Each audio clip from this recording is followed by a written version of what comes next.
guys. Hi. The Mulati is here. Eric. Zilani Mulati. Thank you for tuning in to the Couples Show, where we get to talk about courtship, marriage, dating, just conversations around marriage.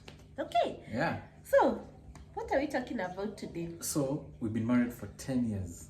Oh, yes. And so, we are doing a series on 10 lessons in 10 years. And so, today's lesson that we learned is there's a difference between courtship and the dating. And that determines the foundation of your marriage and how everything turns out to be.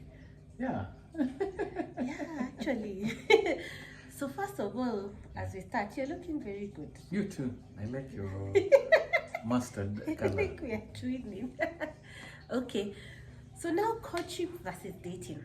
So do you want to unpack that for us? Yes, so there's courtship versus dating before you get married and after you get married. Before you get married, you can go for coffee dates and everything is too official.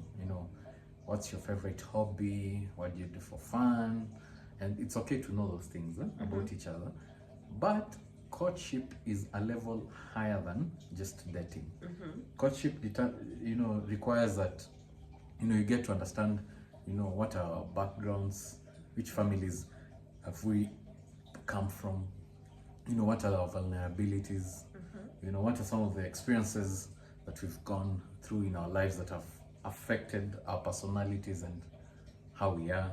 Can I use an illustration? Yes. So it's like the iceberg model. Okay, so when you look at an iceberg, we usually see the tip of the iceberg. So the tip, when you're just talking about tip conversations, that is dating. Okay, so when you go deeper, is To the iceberg. To the iceberg below the surface. Now that's courtship. Yes. Okay. Yes. And it's funny because many people fear to go below the surface because it might ruin your relationship. If it does, good, because then it means that person would have either way known that when you get married. So, but if you manage to go below the surface, with wisdom, of course, you don't just go on the first date and you're saying everything with wisdom. It builds your friendship, your trust, and it also allows both of you to know, and to know what you're getting yourself into, and if you're willing to go that way. Okay. So do you want to give our example or examples? Example? Our example. So for example, for me, I'll talk about me, then you talk about yourself. Okay. I think that's fair. Yeah, because our conversation.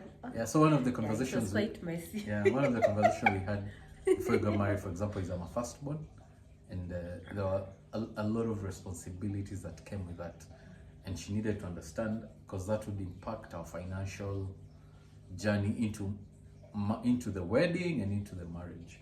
And so that's an example of an issue we discussed. And for you? So for us, we discussed, my parents divorced when I was very young, about 3-4 years. So we had to discuss how that affected me. So half my life was raised by my dad. So he had custody over me up to around class 8. And then afterwards, now my mom raised me. So quite a number of things, sincerely, I was learning in marriage, including cooking.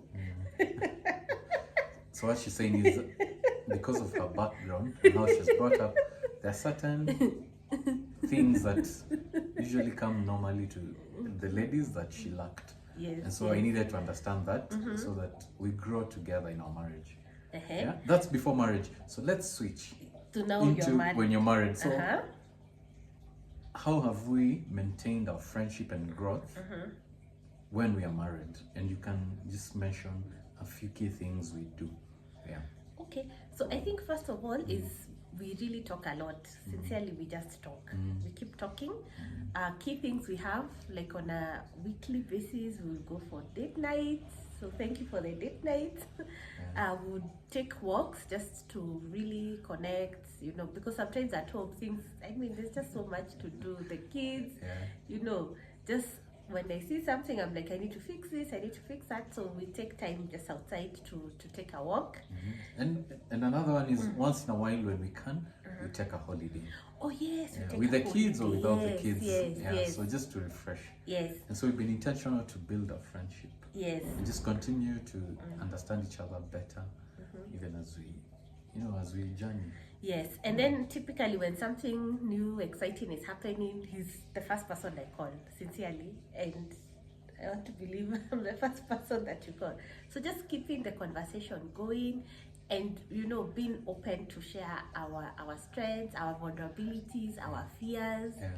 And I want to take us back to when those, I think the first maybe 2-3 years, because now you've been courting and then now you get married. Yeah. So the things below the surface can cause a lot of conflict. Yes. In fact, many people divorce within 1 year or within the first 3 years, mainly because on the iceberg, the lower things now are coming into light and they never discussed. Yeah. So it's important that you do that.